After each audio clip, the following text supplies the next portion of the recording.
Bonjour la famille non culture, j'espère que vous allez bien. Bonjour les super agrégatifs, les super étudiants.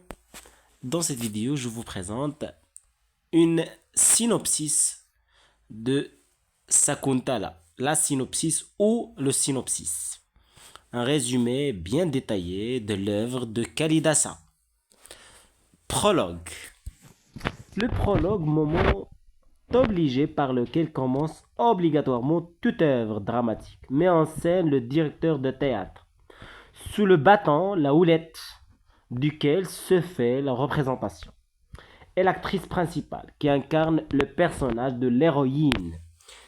Il se situe juste avant le lever de rideau et sert à annoncer le titre, l'auteur et le sujet de la pièce. Acte 1.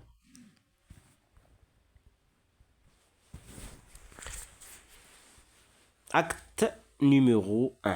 On découvre au lever du rideau le roi de Sienta sur son char, accompagné de son cocher, en train de poursuivre une gazelle qu'il a entraînée au cœur de la forêt, de la jungle, le séparant de son escorte au moment où il s'apprête à décocher sur sa proie une flèche mortelle. Une voix retentit qu'il abjure de n'en rien faire, car cette gazelle appartient à un ermitage tout proche. Le roi s'exécute. Le cocher s'arrête.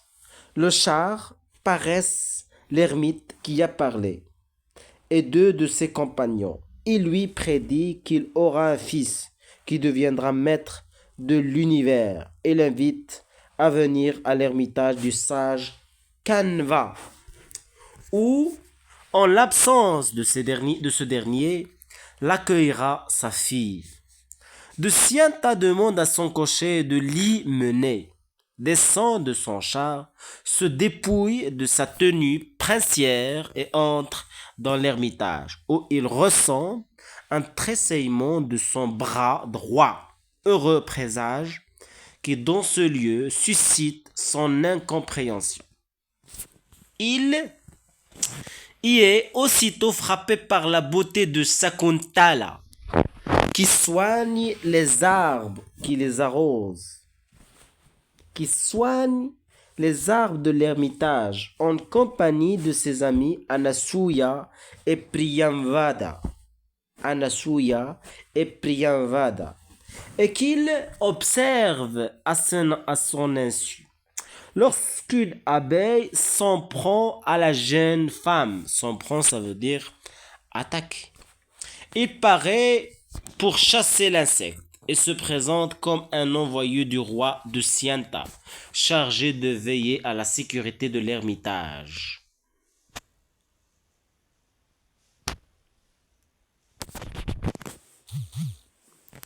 Première mention de son anneau, frappé aux armes du roi, qu'il veut donner à Sakuntala, mais que celle-ci refuse. De ses compagnes de Sienta apprend la vérité, ou la véritable ascendance de la jeune femme. Recueillie et élevée par Kanva. Elle est uniquement recueillie et élevée par Kanva. Elle est en réalité la fille du sage Visvamitra. Elle est la fille du sage Visvamitra. Visvamitra.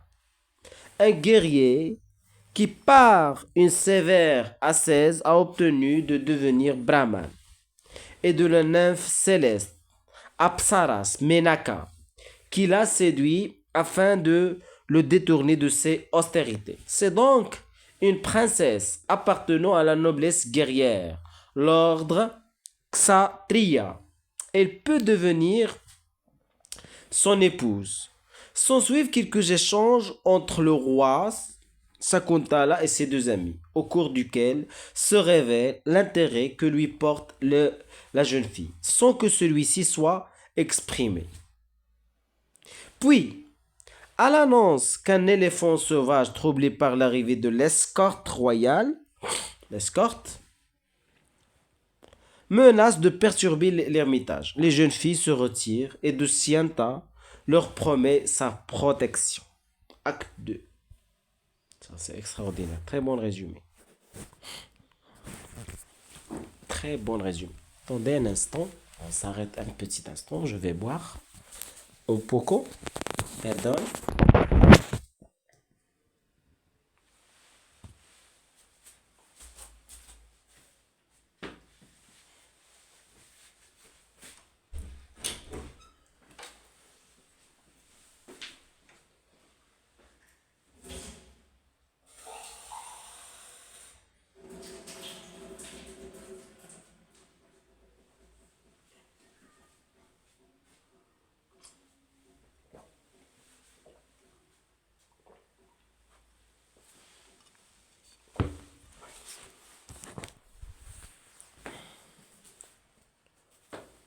Dans la scène d'introduction de cet acte de transition assez court, le bouffon du roi, Matavia, le bouffon du roi, Matavia, dans un monologue comique, déplore la passion de son maître pour la chasse, qui l'oblige à vivre dans l'inconfort de la forêt et à se nourrir de viande. Lui, un brahman. Le roi paraît ensuite, lui confie son amour pour la jeune Sakuntala, un brahman, hindouisme, un brahman. Pardon? Pardon, brahman.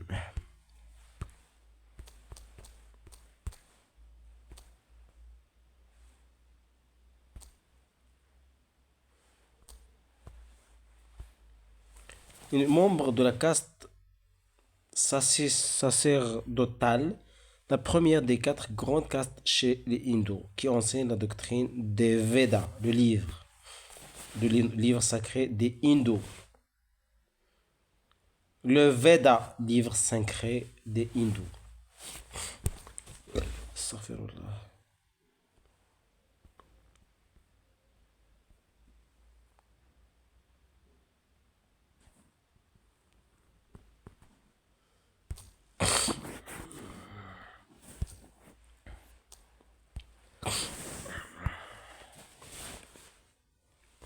Le roi paraît ensuite, lui confie son amour pour la jeune Sakuntala, exposant les signes qu'il a observés chez elle d'un amour naissant. Cela a pour effet de désespérer un peu plus Matavia. Il faudra donc rester dans la forêt. Dusyanta convoque ensuite. Matavia, c'est le bouffon du roi, n'oubliez pas. Il faudra donc rester dans la forêt. Dusyanta convoque ensuite son général en chef, auquel il ordonne d'éloigner l'armée, afin de ne pas troubler l'ermitage. Après quoi, il reçoit 2 ermites, qui lui demandent de protéger leur sacrifice, mis à mal par Raksasa, démon ennemi des dieux, qui dérobe volontiers les offrandes qui leur sont destinées. Dusyanta s'empresse d'accepter une mission qui lui permet de demeurer proche de Sakuntala tout en remplissant son devoir de roi. Mission qui doit de surcroît lui fournir une excuse pour ne pas rentrer dans sa capitale, où sa mère, par l'entremise d'un émissaire, lui demande d'être présent à sa sortie de jeûne. Il confie cette mission au bouffon, son frère. L'acte 3.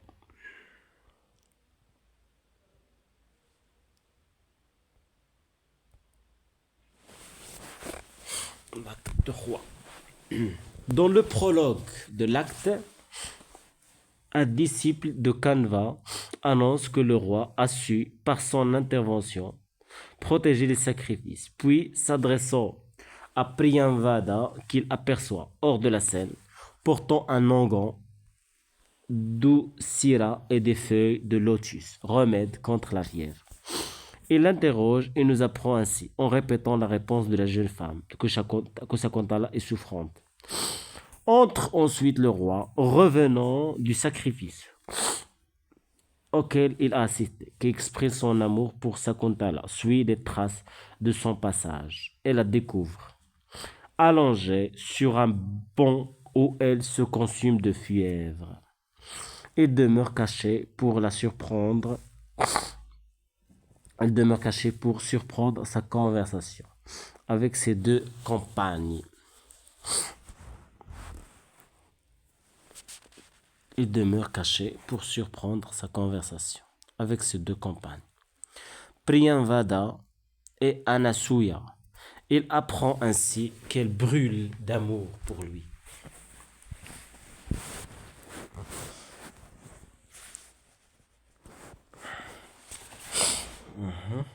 Priyanvada et Anasuya. Il apprend ainsi qu'elle brûle d'amour pour lui, pour surprendre sa conversation. Il demeure caché pour surprendre sa conversation avec ses deux compagnes, Priyanvada et Anasuya. Il apprend ainsi qu'elle brûle d'amour pour lui. Quand, sur les conseils de ses amis, il se résout à lui avouer ce sentiment dans un poème qu'elle grave sur une feuille destinée à lui être mise parmi les fleurs. Le roi révèle sa présence et lui fait la cour. Sous le prétexte qu'elles doivent ramener un fonds à sa mère, Priyanvada et Anasuya quittent la scène, laissent seuls les deux amants. Dusyanta propose à Sakuntala l'union Gandharva, sorte d'union libre réservée aux guerriers, qui n'exige que le consentement mutuel de l'homme et de la femme.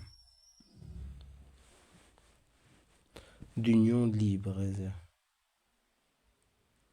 Gandharva, l'union Gandharva, sorte d'union libre réservée aux guerriers, qui n'exige que le consentement mutuel de l'homme et de la femme. Sakuntala veut partir. Le roi exige un baiser, mais il est interrompu par la voix de l'ascète Gautami, qui entre bientôt sur scène pour s'informer de la santé de la jeune femme. La nuit est tombée. Gautami emmène Sakuntala, laissant le roi à ses regrets. Une voix en coulisses l'appelle au secours du sacrifice, de nouveau menacé par les Rakshasa, les démons. Les Rakshasa, les démons. Les Rakshasa, les démons. Acte 4. Dans le long prologue, on apprend d'Anasuya et de Priyanvada. Dans le long prologue, on apprend d'Anasuya et de Priyanvada en train de cueillir des fleurs, que Shakuntala et Dusyanta se sont unis selon le rite Gandharva. Selon le rite Gandharva. C'est important de souligner cela. Pardon, un instant, un petit instant.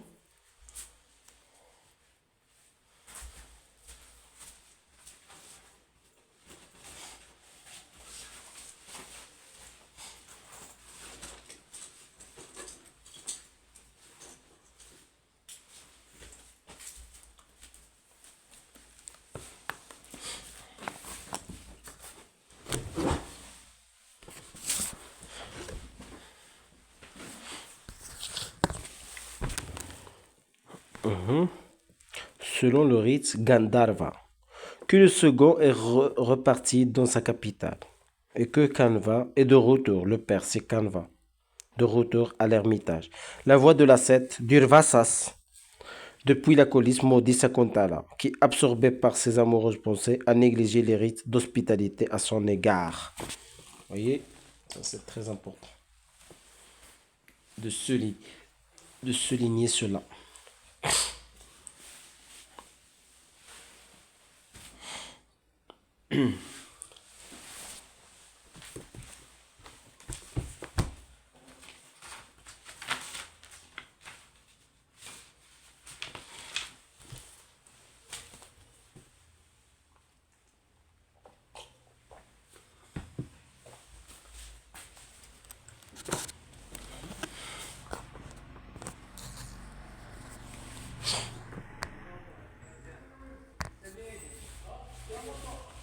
Elle sera oubliée du roi comme elle-même.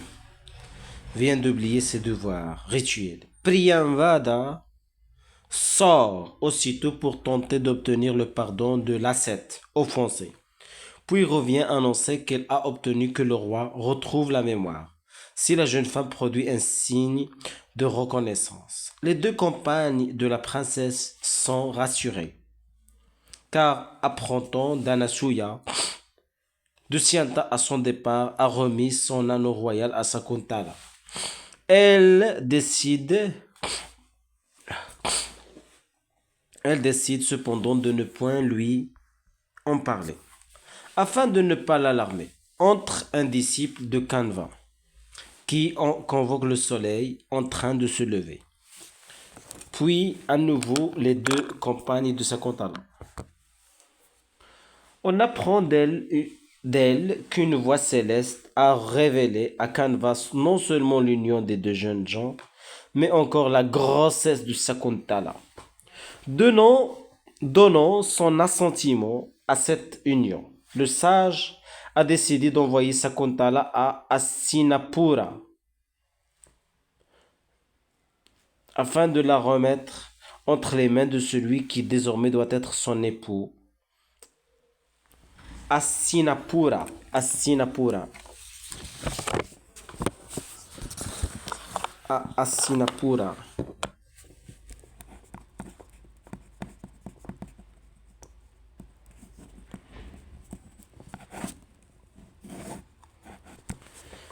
Afin de la remettre entre les mains de celui qui désormais doit être son époux. Un mariage en bonne et due forme, venant sanctionner l'union consommée. Un mariage en bonne et due forme.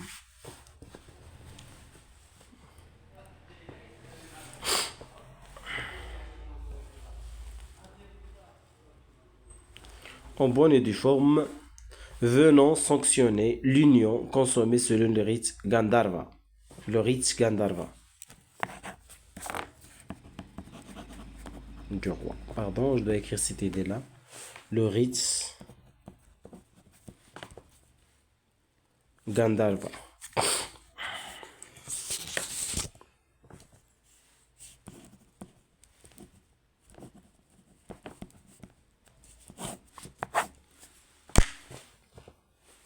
Parisakuntala, préparatif du départ.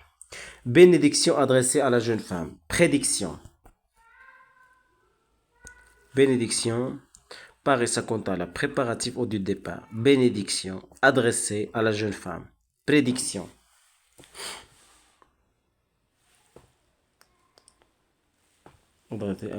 Prédiction. Elle sera la grande reine du roi, enfantera un héros et recevra les hommages attentionnés de son époux. Remise d'une boîte d'ornements de bon augure et de vêtements luxueux magiquement apparus sur un arbre. Adieu, empreint de nostalgie. Canva entre à son tour et bénit sa fille adoptive. Adoptive.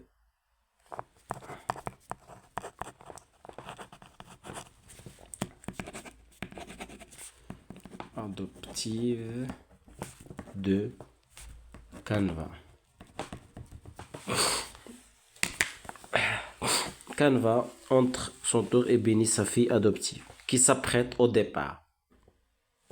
Partagée entre la joie de retrouver son époux et la tristesse de quitter les lieux de son enfance, la liane qu'elle soignait et le fond orphelin à qui elle servait de mère. Canva lui promet qu'elle reverra l'ermitage quand son fils établi sur le trône. Elle viendra s'y retirer en compagnie de Dusyanta. Destin souhaité par les Indiens des trois ordres supérieurs de la société, Brahman, guerrier, Vaisya. Les trois varnas supérieurs, c'est-à-dire les trois catégories constituant la communauté rituelle.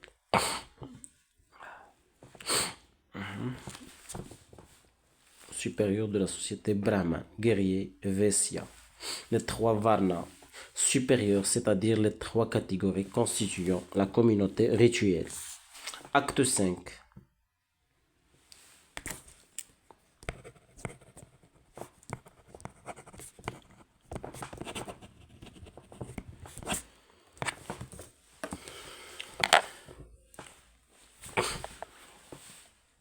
Acte 5.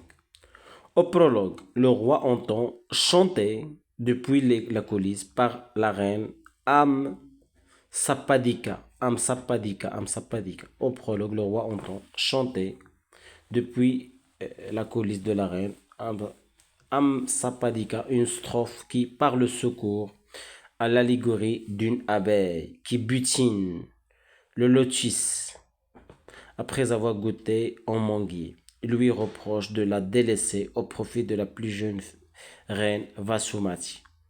Bien qu'ayant compris le sens de ce chant, il se sent inexplicablement troublé, comme s'il rêvait un autre sens inconnu de lui, mais qui l'oppresse confusément. Entre le chambellan, attention, annonçant l'arrivée d'Asset, venu de l'ermitage de Kanva,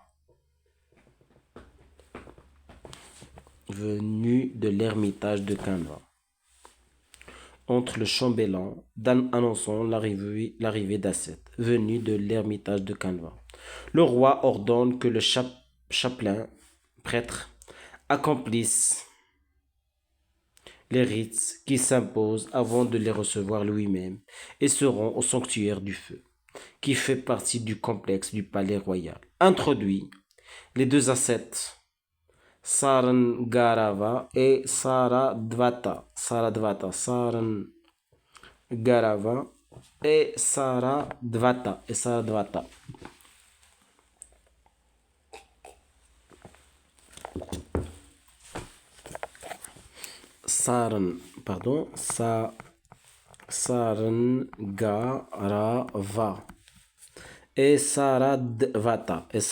et Saradvata. Sarangarava. Et donc, ascètes qui accompagnent ce compte-là. Ascètes, ce sont les ascètes qui accompagnent ce compte-là.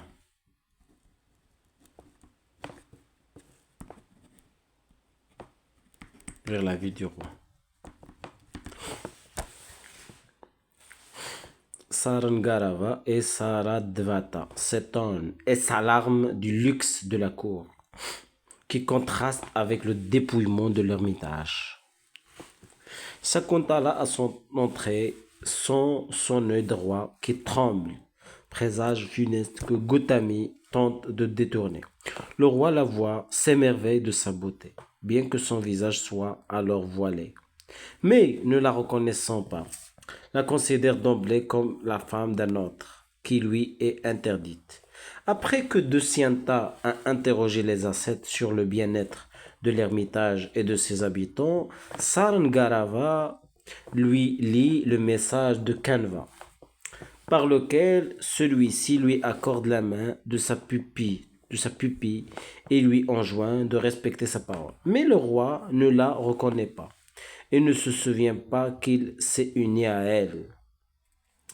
Il ne la reconnaît pas davantage. Quand Gautami écarte son voile et qu'il découvre, stupéfait, la beauté de son visage, il ne veut ni épouser une femme qu'il pense être celle d'un autre, ni reconnaître un enfant qui n'est pas né de lui.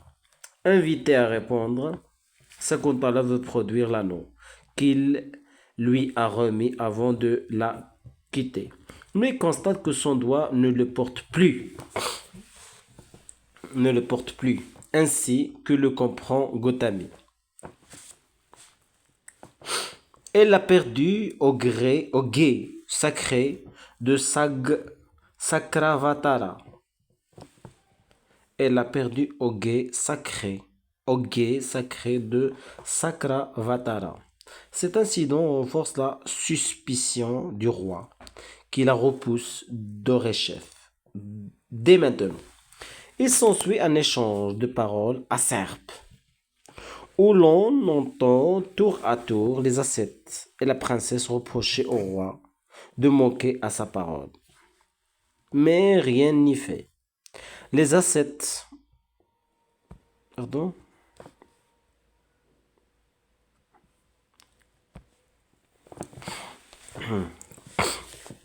où l'on entend tour à tour les ascètes et la princesse reprocher au roi de manquer à sa parole.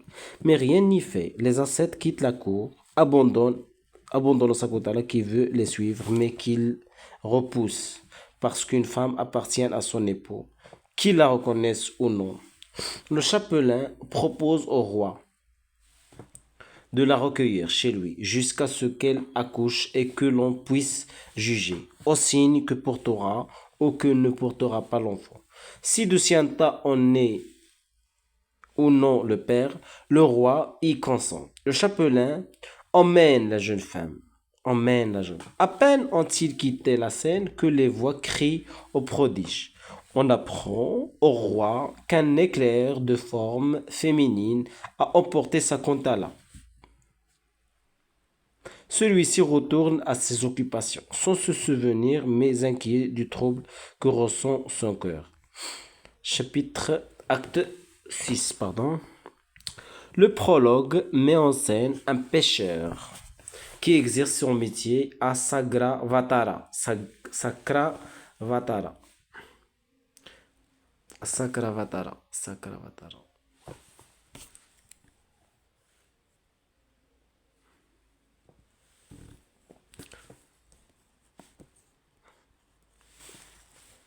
Le prologue met en scène un pêcheur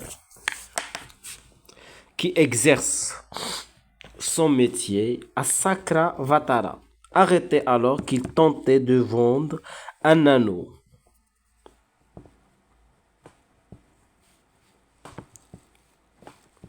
Sagravatara, arrêté alors qu'il tentait de vendre un anneau, portant le sceau du roi.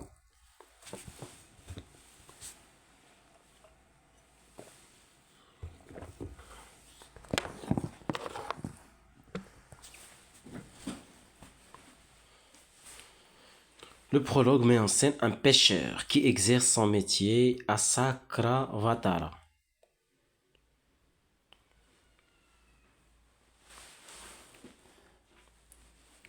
Le prologue met en scène un pêcheur qui exerce son métier à Sagravatara, arrêté alors qu'il tentait de vendre un anneau portant le sceau du roi. Il explique au chef de la police qu'il l'a trouvé dans le ventre d'un poisson. Celui-ci se rend auprès du roi avec l'anneau, laissant le suspect sous la garde des deux policiers. À l'extérieur du palais, à son tour, il ordonne sa libération et lui remet un cadeau en argent de la part du souverain, à qui la vue de l'anneau a rappelé une personne aimée. Le pêcheur et les policiers s'en vont boire pour fêter l'événement. Paraît ensuite la nymphe Sanumati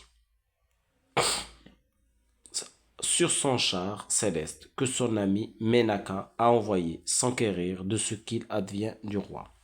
Voyant entrer deux suivantes, gardiennes du jardin, elles seront invisibles pour les épis. Les deux femmes cueillent des fleurs pour honorer le dieu de l'amour, car c'est la fête du printemps qui lui est consacrée. Mais le chambellan entre et les réprimande le roi qui a retrouvé la mémoire à la vue de l'anneau et qui, selon Guy de Sakuntala, a interdit qu'on célèbre cette fête, qui lui rappelle trop l'absente.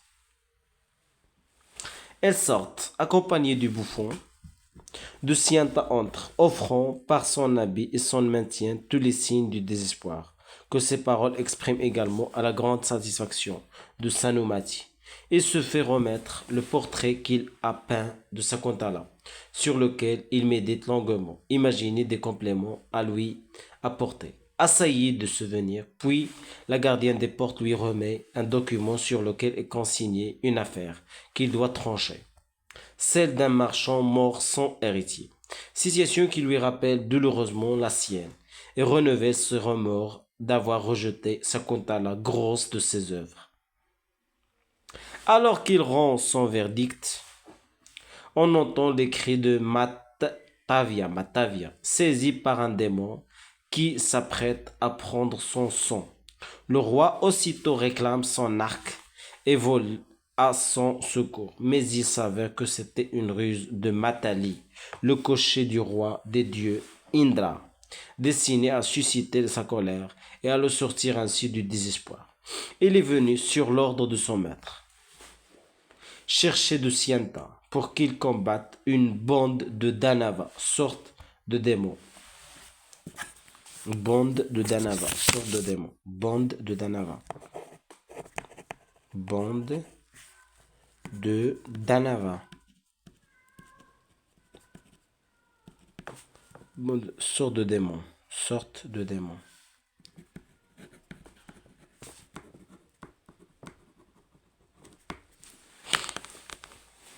Que le dieu ne parvient pas à vaincre. Il l'emmène sur son char aérien. Acte 7, le dernier acte, je pense.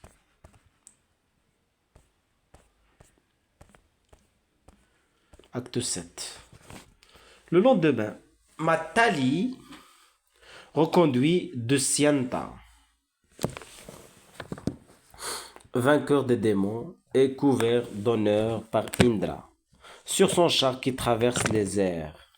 En chemin, le roi aperçoit le mont Emakuta, apprenant que c'est le lieu où se trouve l'ermitage du sage Marika et de son épouse Aditi, les parents d'Indra. Il demande à Matali de s'y arrêter afin qu'il aille leur rendre hommage. À son arrivée, il reçoit le présage favorable d'un tremblement de son bras, qu'il ne comprend pas, tant il est affligé. Il entend bientôt les cris d'un jeune enfant qui s'amuse à tourmenter un lionceau, suivi de deux femmes qui tentent de l'en empêcher. Le roi ressent pour cet enfant une tendresse soudaine qu'il ne s'explique pas. Puis il constate qu'il porte un des signes de la royauté universelle. Une main où les doigts sont joints et venant à le toucher, éprouve une félicité inattendue. Une rapide enquête le conduit à reconnaître son fils, son courage, qui n'est pas d'un fils d'Asset. Le nom de sa mère,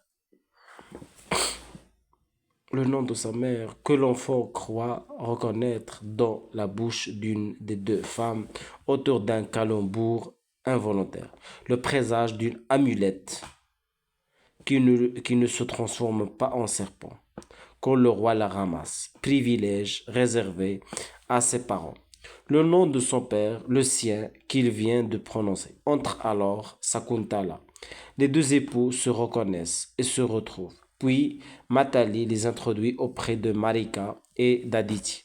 Le sage les invite à s'asseoir auprès d'eux, leur révèle la malédiction dont ils ont été victimes, prédit que leur fils sera un conquérant et un souverain universel qu'on appellera Bharata. Bharata, Bharata, Bharata, Bharata.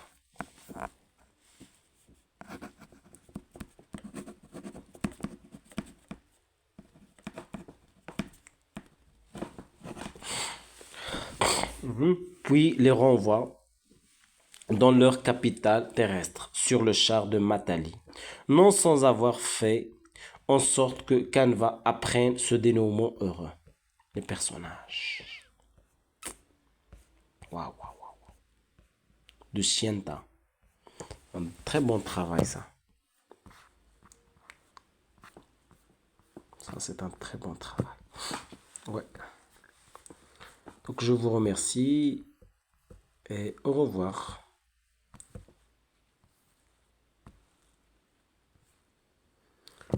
Juste pour le respect des droits de l'auteur, c'est écrit par la maison d'édition. Je pense que les ellipses, c'est une œuvre consacrée à l'analyse de la littérature comparée. Merci.